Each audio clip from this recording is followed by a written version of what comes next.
Bab 1546. Friedman berkata, saya bertanya-tanya, hal-hal metafisik itu benar, tetapi mereka juga makroskopik.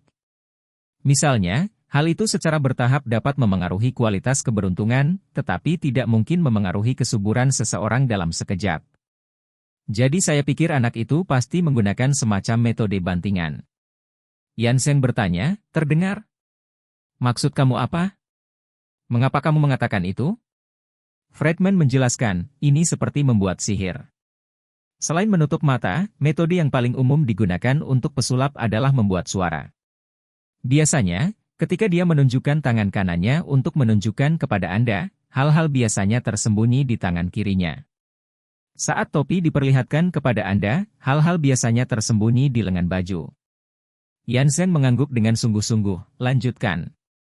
Friedman buru-buru berkata lagi, lihat, Charlie tampaknya terlibat dalam metafisika, tapi saya pikir cucu ini pasti menggunakan beberapa metode rahasia untuk diam-diam meracuni kami, tapi kami terganggu ketika racun diberikan, jadi kami tidak menyadarinya. Yansen tiba-tiba memikirkan sesuatu. Dia menegakkan tubuh dan berseru, itu masuk akal? Masuk akal. Saya telah berpikir mengapa dua orang laki-laki saya lehernya tercekik olehnya, jadi mereka memiliki kelemahan otot. Sekarang pikirkanlah. Sangat mungkin dia diam-diam menggunakan racun pada anak buahku. Jika tidak, jika dua master teratas merawat mereka dengan baik, bagaimana mereka bisa menjadi dua pemborosan tanpa bisa dijelaskan? Yang di samping sibuk berkata, kakak kedua, jika cucunya benar-benar meracuni kita, maka dia pasti punya penawarnya. Apakah ini berarti bahwa selama kita bisa mendapatkan penawarnya, apakah masih mungkin untuk pulih? Iya. Yansen juga langsung berkata, anak ini pasti punya cara untuk memulihkan kita. Saat kita menyelesaikan bisnis kita besok, kita akan menemukan cara untuk membiarkan dia mengeluarkan penawarnya.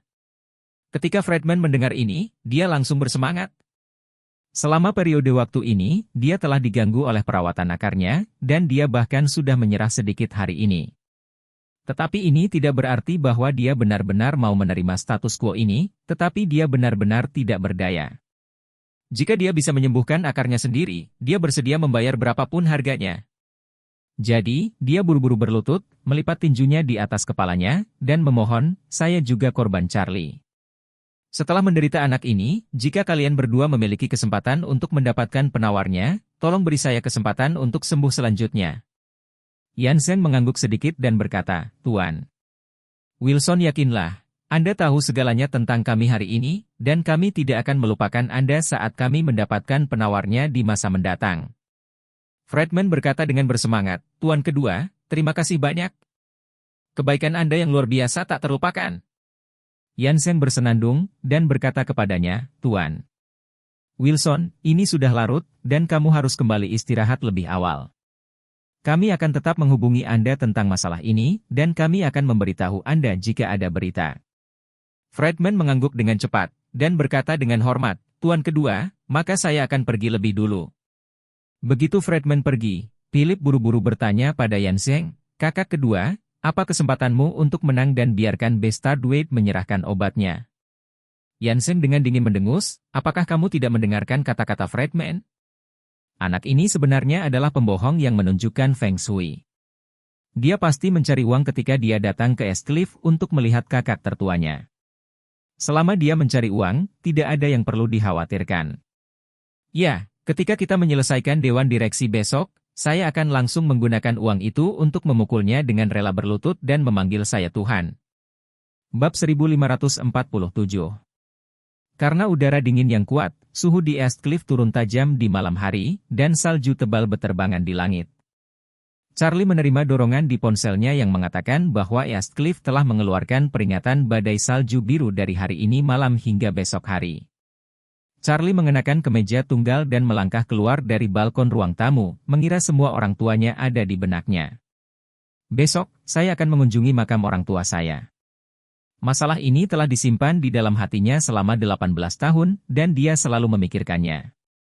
Ketika sedang berpikir keras, dia tiba-tiba mendengar suara Sarah. Charlie, apa kau tidak kedinginan dengan pakaian yang sedikit?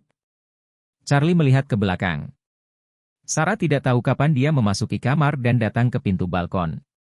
Dia buru-buru menjelaskan, "Maaf, Charlie, saya baru saja mengetuk pintu, dan tidak ada yang menjawab, jadi saya mendorong pintu dan masuk sendiri."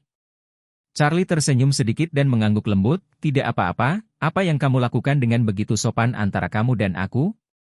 Tiba-tiba, dua awan merah muncul di wajah cantik Sarah. Dia berjalan ke arah Charlie dan bertanya kepadanya, "Charlie, apakah kamu sedang memikirkan sesuatu barusan?" Charlie mengangguk, "Aku sedang memikirkan masa lalu." Sarah menyentuh tangannya dengan lembut, lalu memeluknya tanpa melepaskannya.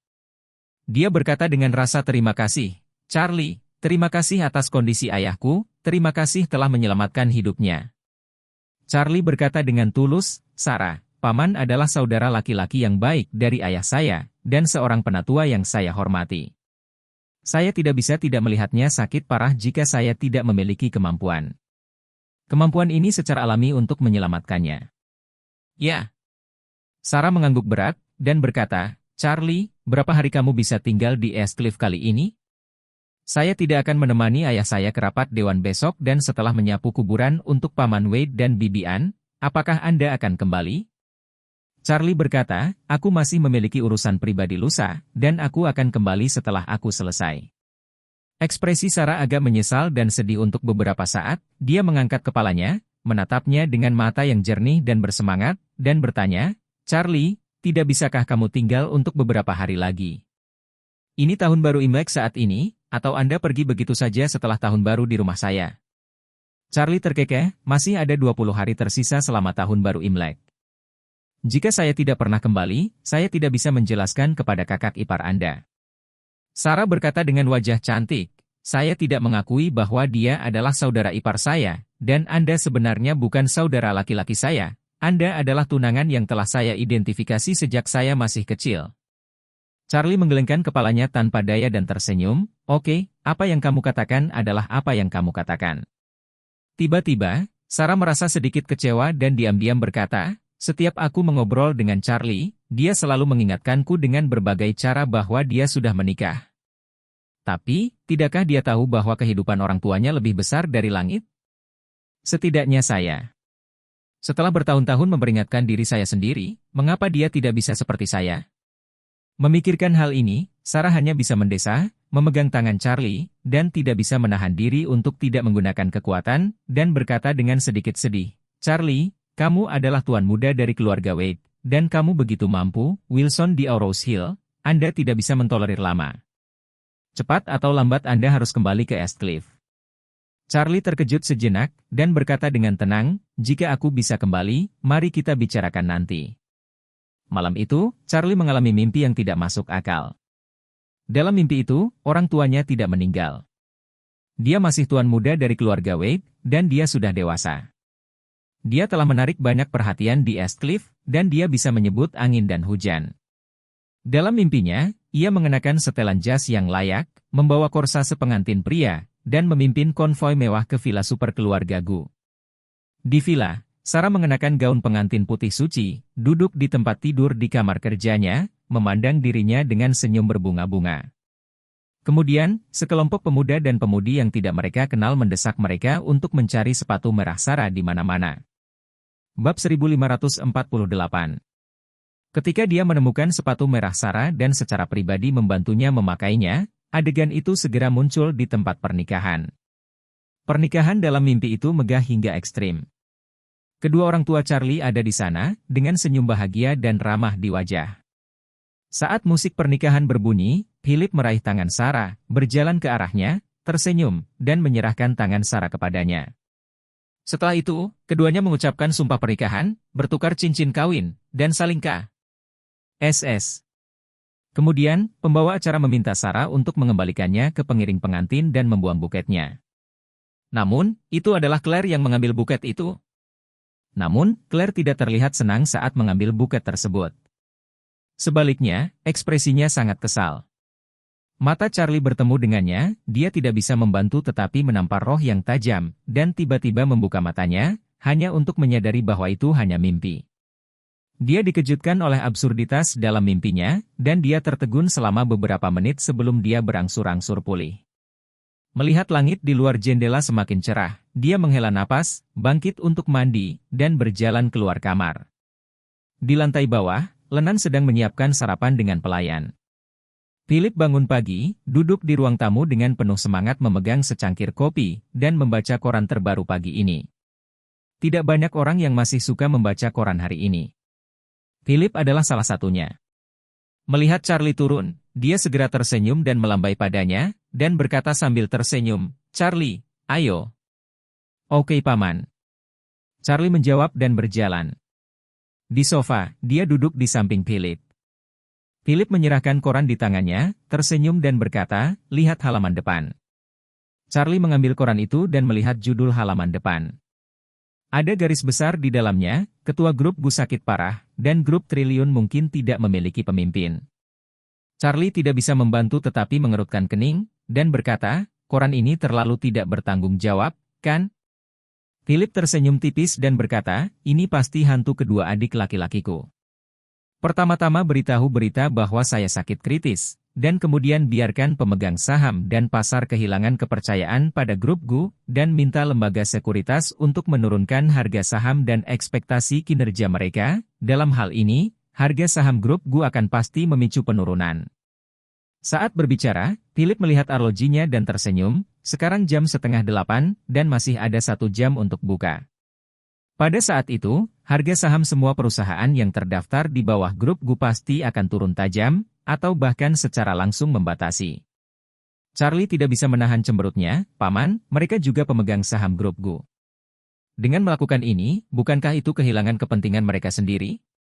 Philip menggelengkan kepalanya dan tersenyum. Untuk pemegang saham utama, tidak masalah jika harga saham turun sedikit. Setelah berbicara, Philip menjelaskan, "Begini, jika harga saham turun karena berita saya sakit parah sekarang, yang paling cemas adalah investor retail dan pemegang saham kecil. Melihat bahwa mereka memiliki lebih sedikit uang, mereka pasti akan datang melalui berbagai jalur. Ekspresikan ketidakpuasan. Dan harga saham jatuh karena saya sakit parah. Panci ini pasti untuk saya bawa, jadi ketika saatnya tiba, mereka bisa lebih baik menghasut pemegang saham lain untuk memaksa saya memberi jalan, karena sekarang pasar tidak nyaman dengan saya, hanya saya yang mengalah sehingga mereka bisa bernapas bantuan. Begitu mereka berhasil mencapai tujuan mereka dan mengeluarkan saya dari dewan direksi, harga saham akan naik kembali pada waktunya, jadi bagi mereka berdua, pada dasarnya tidak ada kerugian yang sebenarnya. Trik ini disebut membunuh dengan pisau. Bab 1549. Setelah mendengarkan penjelasan Philip, Charlie mengerti bahwa tujuan sebenarnya pria keluarga Gu kedua dan ketiga memanipulasi media untuk merilis berita semacam ini adalah. Dia juga semakin menantikan apa yang akan dipikirkan kedua Kasim yang masih hidup setelah melihat Philip yang bercahaya ketika dia tiba di grup Gu. Pada saat ini, Sarah juga berjalan ke bawah, melihat ayahnya dan Charlie membaca koran, dan bertanya dengan rasa ingin tahu, "Ayah, Charlie, berita apa yang kamu baca? Kamu sangat menikmatinya." Philip tersenyum dan berkata, "Ayahmu, saya menjadi berita utama hari ini." "Betulkah?" Sarah bergegas, melihat judulnya, dan langsung berkata dengan marah, "Ini keterlaluan, kan? Kalaupun sebelumnya kondisinya memburuk, hanya perlu dirawat di rumah sakit lagi, yang jauh dari kritis. Apa yang dikatakan media tidak bertanggung jawab sama sekali?" Philip tertawa dan berkata, "Anda sendiri berada di industri hiburan. Apakah Anda tidak tahu keutamaan media pribadi ini? Mengejar angin, mendengarkan angin adalah hujan, dan bahkan berbicara omong kosong. Bukankah ini yang terbaik yang mereka lakukan? Selain itu, ini pasti ada seseorang di belakangnya, atau mereka tidak akan menerbitkan berita yang belum diverifikasi." Sarah tiba-tiba menyadari bahwa, setelah berpikir sejenak, dia berseru dan bertanya, "Ayah, apakah paman kedua dan ketiga melakukannya?" Philip mengangguk, "Selain mereka, tidak akan ada orang lain. Semua ini harus agar dewan direksi hari ini dapat membangun momentum dan membuat saya lebih pasif." Setelah berbicara, Philip berkata lagi, "Berdasarkan apa yang saya ketahui tentang mereka, mereka pasti akan mengundang wartawan media ke tempat kejadian hari ini. Mereka ingin memotret penyakit saya yang lemah dan sekarat dan menunjukkannya kepada orang-orang di seluruh negeri. Ini terlalu banyak." Sarah tiba-tiba berkata dengan marah, "Kalau begitu kamu akan pergi nanti, dan langsung memberitahu media secara langsung, bahwa penyakitmu telah sembuh, dan mereka akan marah saat itu. Philip tersenyum dan berkata, saya baru saja menyapa Liang White. Sebelum Dewan Direksi hari ini selesai, tidak ada reporter media yang dapat memasuki gedung Group Gu. Setelah pertemuan usai, konferensi pers akan digelar. Para direktur lolos. Liang White adalah wakil Philip dan orang yang paling dia percayai di Group Gu. Dia secara pribadi telah melatihnya dan sangat dapat diandalkan. Lenan mendengar dialog itu dan berjalan mendekat dan berkata, setialah, atau aku akan pergi denganmu hari ini.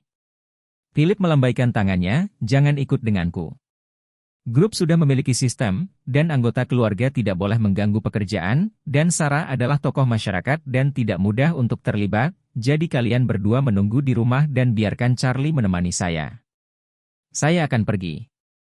Ketika Lenan mendengar ini, dia mengangguk. Setelah makan malam, Charlie dan Philip berbagi Rolls-Royce, dan di bawah perlindungan tim keamanan, pergi ke Grup Gu. Personel keamanan ini dipekerjakan oleh Philip dari sebuah perusahaan keamanan papan atas kemarin sore. Kali ini, dia menginvestasikan sejumlah besar uang untuk melindungi dirinya sendiri, dan keselamatan istri dan anaknya, dan dia tidak akan pernah membiarkan siapapun memasuki ruangan. Konvoi itu melaju ke tempat parkir bawah tanah gedung Grup Gu. Di sini, ada lift yang didedikasikan untuk ketua, yang bisa langsung mencapai lantai atas gedung dari tempat parkir bawah tanah. Hanya Philip dan rombongan yang memenuhi syarat untuk menggunakan elevator ini, bahkan Yanseng dan Yangang pun tidak memenuhi syarat. Selain itu, pintu masuk lift eksklusif ketua di tempat parkir bawah tanah berada di garasi tertutup yang terpisah. Dengan kata lain, tidak hanya tidak mungkin bagi orang biasa untuk menggunakan elevator khusus miliknya, bahkan jika mereka ingin memasuki garasi tertutup ini, itu tidak mungkin. Setelah lift mencapai lantai 58, itu sampai ke area kantor yang tertutup sepenuhnya untuk ketua. Bab 1550. Area ini memiliki luas hampir 1000 meter persegi, termasuk kantor ketua, lounge, ruang rapat pribadi, serta ruang kebugaran dan hiburan. Di daerah ini, orang biasa tidak punya kesempatan untuk masuk. Dengan kata lain, sejak Philip memasuki garasi tertutup di tempat parkir bawah tanah, dia memasuki lingkungan di mana tidak ada yang bisa mengganggunya, dan orang-orang yang muncul di sini adalah orang kepercayaannya. Setelah Philip membawa Charlie dan sekelompok pengawal ke kantornya, dia segera mengangkat telepon di meja dan berkata, biarkan Liang datang. Segera, seorang pria parubaya berusia 40-an mengetuk pintu dan masuk. Ketika pria itu melihat Philip, dia tercengang. Butuh waktu lama untuk kembali ke akal sehatnya dan berseru, Ketua, ekspresimu hari ini jauh lebih baik dari sebelumnya. Selain itu, Anda merasa lebih baik daripada sebelum Anda jatuh sakit. Philip mengangguk sedikit dan berkata sambil tersenyum, dokter mengatakan kepada saya bahwa tumor di tubuh saya telah hilang sama sekali. Liang White bertanya dengan heran, benarkah Ketua? Semua tumor di tubuh Anda telah menghilang. Iya. Philip tersenyum acuh tak acuh, mulai sekarang, saya menjadi orang yang sehat kembali. Bagus. Liang White berkata dengan bersemangat, ini hanyalah keajaiban. Philip mengangguk dan tersenyum, saya juga berpikir begitu. Liang White sangat gembira, Ketua, dua wakil ketua, dan direktur itu semua mendiskusikan kondisi Anda di ruang konferensi di luar. Tepat setelah pasar saham dibuka, semua saham perusahaan kami yang terdaftar semuanya turun hingga batasnya. Apalagi yang mereka katakan, jika Anda tidak merelakan posisi ketua, saham pasti akan jatuh ke batas besok, ini bagus. Anda bisa menampar wajah mereka. Kemudian secara resmi umumkan kepada orang-orang di seluruh negeri bahwa Anda telah pulih. Philip tersenyum dan berkata, ini wajar. Karena mereka ingin saya sakit kritis, maka saya akan membiarkan mereka merasakan apa artinya benar-benar kecewa. Setelah itu, dia berkata lagi, Liang, pergi dan beritahu mereka bahwa saya akan berada di sana untuk memimpin rapat dalam 5 menit. Liang White mengangguk dengan cepat. Oke Ketua, saya akan pergi sekarang. Setelah Liang pergi, Philip berdiri dan berkata kepada Charlie dengan penuh semangat, Charlie, ayo, bersama Paman, bunuh musuh sebelum pertempuran. Charlie mengangguk dan tersenyum, dan berkata, Paman, tolong dulu. Philip tertawa dan membawa Charlie keluar dari kantor, lalu keluar dari area kantor pribadi ketua. Di ruang konferensi besar di lantai 58, Yanseng dan Yangang, saudara-saudara, sudah masuk akal. Hari ini mereka telah membuat persiapan yang sempurna. Mereka tidak hanya mendapatkan dukungan dari beberapa pemegang saham minoritas, tetapi mereka juga menggunakan berita utama pagi ini untuk membuat dunia luar berpikir bahwa kakak lelaki Philip akan segera meninggal. Sekarang harga saham anjlok, dan pemegang saham minoritas lainnya juga panik. Dan terus turun. Oleh karena itu, pada saat ini, anggota dewan di seluruh ruang konferensi semuanya jatuh ke tangan Bruder. Yansing bahkan telah memikirkan rencana implementasi tertentu. Setelah kakak tertua datang, dia langsung akan melempar koran yang sudah disiapkan di depannya, dan kemudian melemparkan semua daftar harga saham padanya. Kemudian, tanpa menunggu penjelasannya, ia langsung akan meminta direksi untuk memberikan suara kembali dan merekomendasikan ketua baru dengan alasan ketua saat ini tidak kompeten untuk posisi penting tersebut,